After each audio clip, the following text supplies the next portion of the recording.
bekende ook wel de Labrador genoemd. Want als je een bal gooit, rent hij er enthousiast achteraan. Hij heeft de volle overtuiging dat iedereen te maken krijgt met de wet van ellende.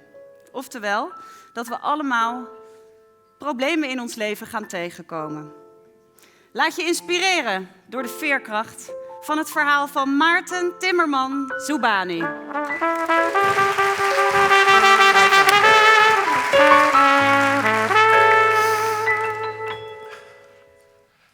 It's 2002.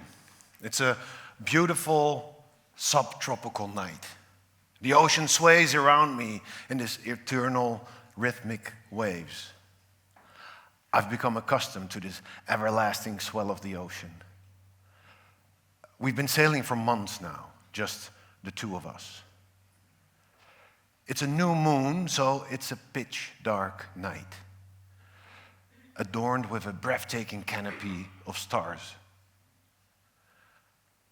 I'm drifting in the water.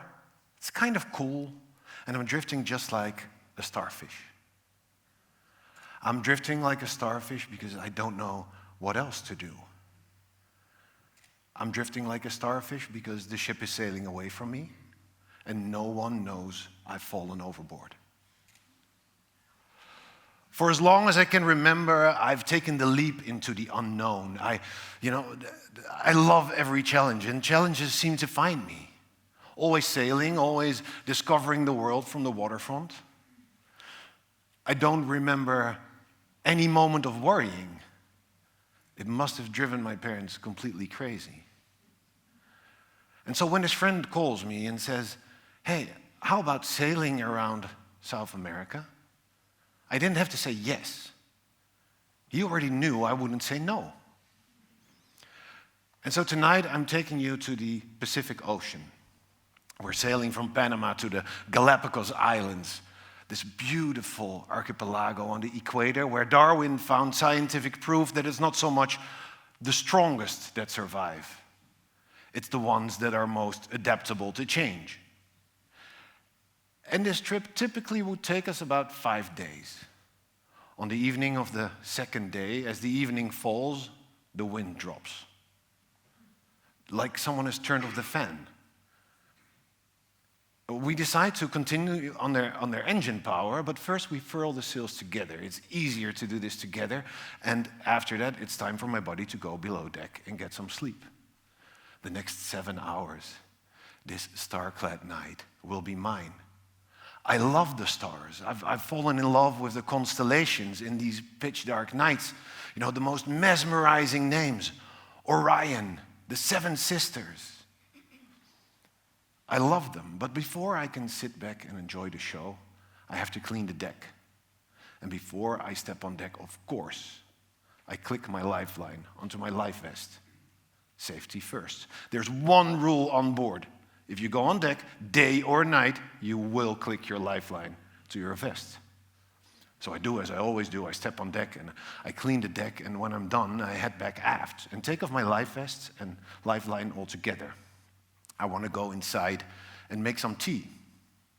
My steady companion for a night watch is a thermos of tea. I set the water to boil. I read a few pages in my book.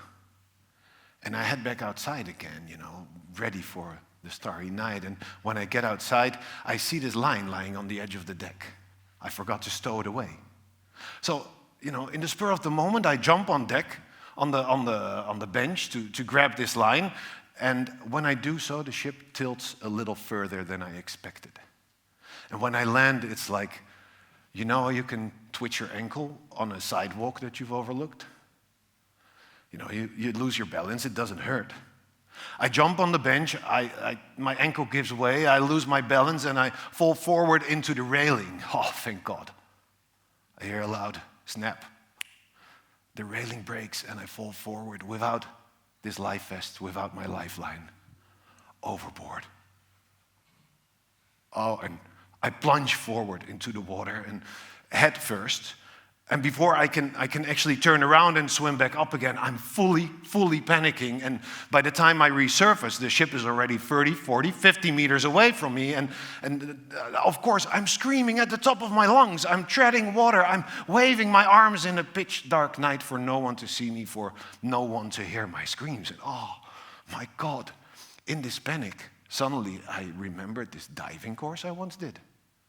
And the instructor told me, when you're in the water, and you scream, there's less air in your lungs. With less air in your lungs, you don't float as well.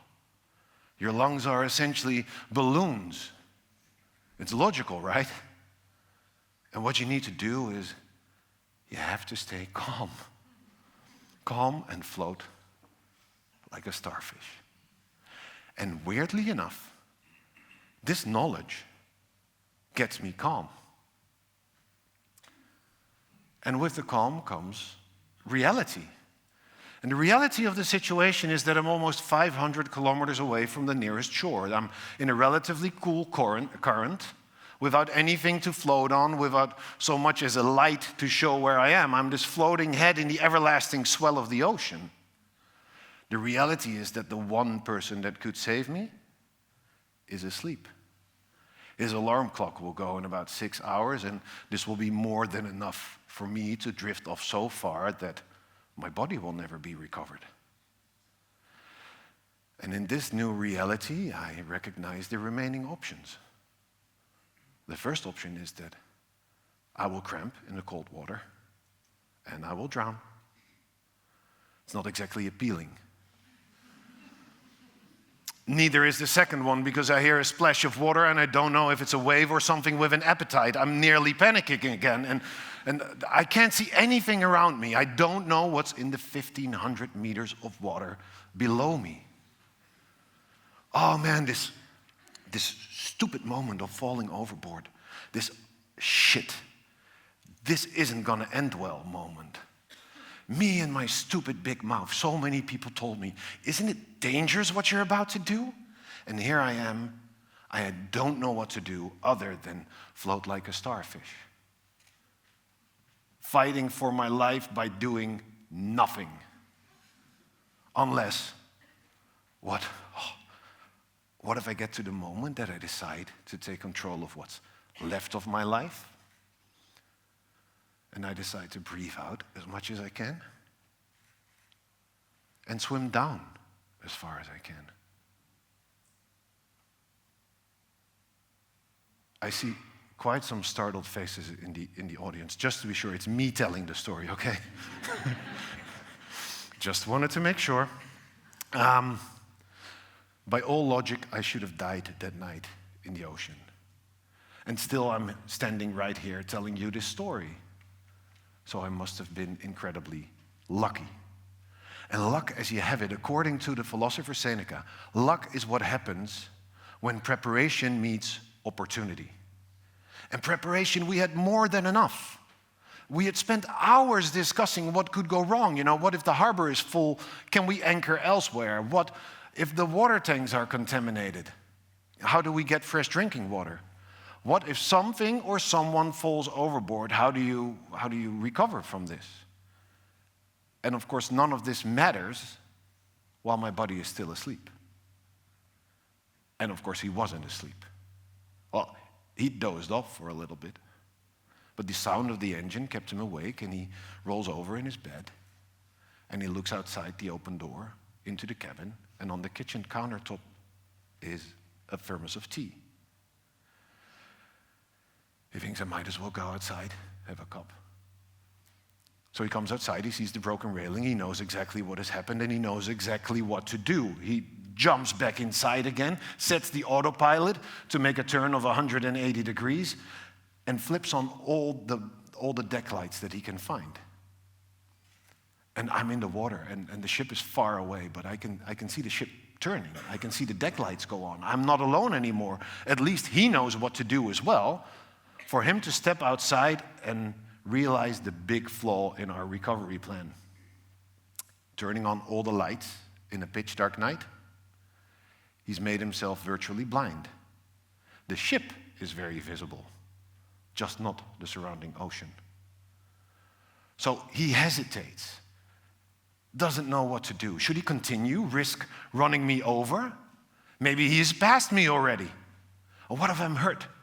What if I need help quickly? And in his doubt, he decides to stop the ship just momentarily so he can hear better over the sound of the engine, not knowing that I have to swim 5 strokes to get back to the ship. And while he's looking and listening on starboard side, suddenly I stand behind him. And he turns around, he sees me, not dead, just soaking wet. And we look at each other and we sit down. We set the autopilot to make a turn of 180 degrees, and we don't know what to say. What could we say? And what we do know is that luck is what happens when preparation meets opportunity. So years later, I tell this story for the first time, and I get asked questions, obviously. The first question is, would you still dare sail the ocean again? Oh, of course I do. It's a silly question. I love taking risks. I mountain bike, I go skiing, I go scuba diving. I even got married. This must have changed you for good. Well, to be honest, I don't know. I honestly believe that we all have to deal with setbacks in our life, and I really don't know who I would have become otherwise. I tend to believe I would have become me. The last question is, are you still as adventurous? I guess so.